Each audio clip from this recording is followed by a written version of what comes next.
ये जीएसटी क्या है? 1 जुलाई से भारत वस्तु और सेवा कर की शुरुआत करेगा। पहले यदि आप विनिर्माता थे तो आपसे एक कर वसूला जाता था जिसे उत्पाद शुल्क या एक्साइज कहते थे।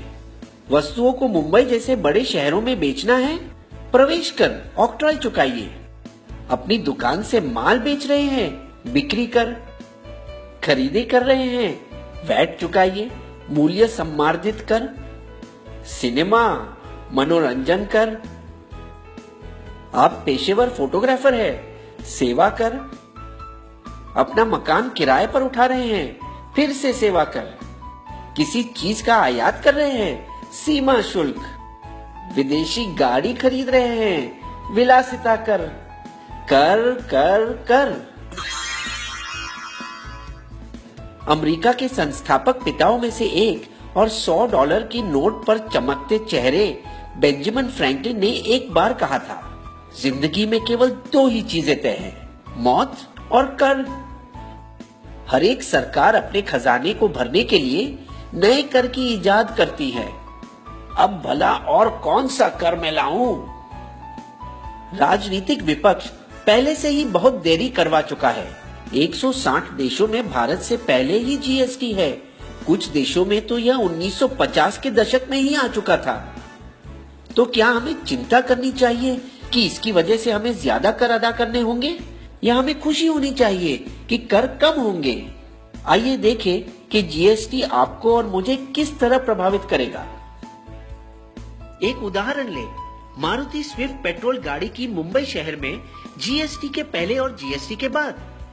समझिए कि गाड़ी का दाम 100 रुपए है, जैसे कि केंद्रीय उत्पाद शुल्क 12.5%, सेस 1%, प्रवेश कर 4.5%, वैट 13.5%, भाड़ा 5 और बीमा 2%। कुल मिलाकर दाम बनता है 143। अब देखिए जीएसटी के बाद वाली दुनिया में भाड़ा 5 और बीमा 2% तो रहेगा, और फिर होगा एक ही टैक्स जीएसटी, जिसे जोड़कर दाम बनता है 139, यानी 4% सस्ता। दिल्ली राज्य के अलग करों के वजह से यह दाम बढ़ेगा। 85 वस्तुओं 1211 में से फल, सब्जी, गुड़, अनाज और दूध पर कोई कर नहीं। जीएसटी को 4 वर्गों में अलग किया गया। 5% शक्कर, चाय, कॉफी, खाने का तेल। 12% मक्खन, मोबाइल फोन, प्रेशर कुकर। 18% बालों का तेल, साबुन, दंत मंजन, भारी तंत्र और कारखानों की कुछ वस्तुओं। 28% गाड़ी, फ्रिज, टीवी और ऐसी चीजों। इसके अलावा 28% वर्ग में सेस भी 1 से 3% होगा। हम भारत में यूरोप संघ की तरह एक साझा बाजार बना रहे हैं, जहां वस्तुओं को एक से दूसरे राज्य में भेजना आसान हो जाएगा। कुछ जीत और कुछ हार मिलाकर बस वही खर्च होगा जो अब होता है, लेकिन ये सब वस्तु सस्ती पड़ेगी।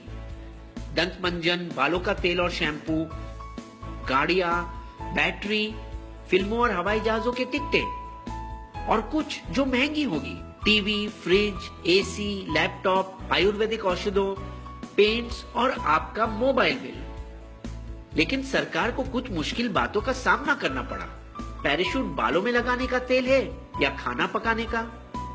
यदि ये खाना पकाने का तेल है तो इसे अनिवार्य वस्तु माना जाएगा और इस पर कम कर होगा 5%। विक्स की गोली दवाई है या मिठाई? किटकैट बिस्किट है या चॉकलेट? दवाई और बिस्किट पर कम कर लगेगा। तो आप पूछना चाहेंगे कि सरकार इतनी भली कब से हो गई जो कर घटा रही है? लेकिन वास्तव में सरकार और ज्यादा मालामाल होगी। जीएसटी के लागू होने के बाद भारत की अर्थव्यवस्था को 4.2% का फायदा होगा। जीएसटी से राज्यों के बीच अंदरूनी व्यापार बढ़ जाएगा। इसे कहते हैं जीत जीत वाली बात। कर भी कम और सरकार भी अमीर। क्या आप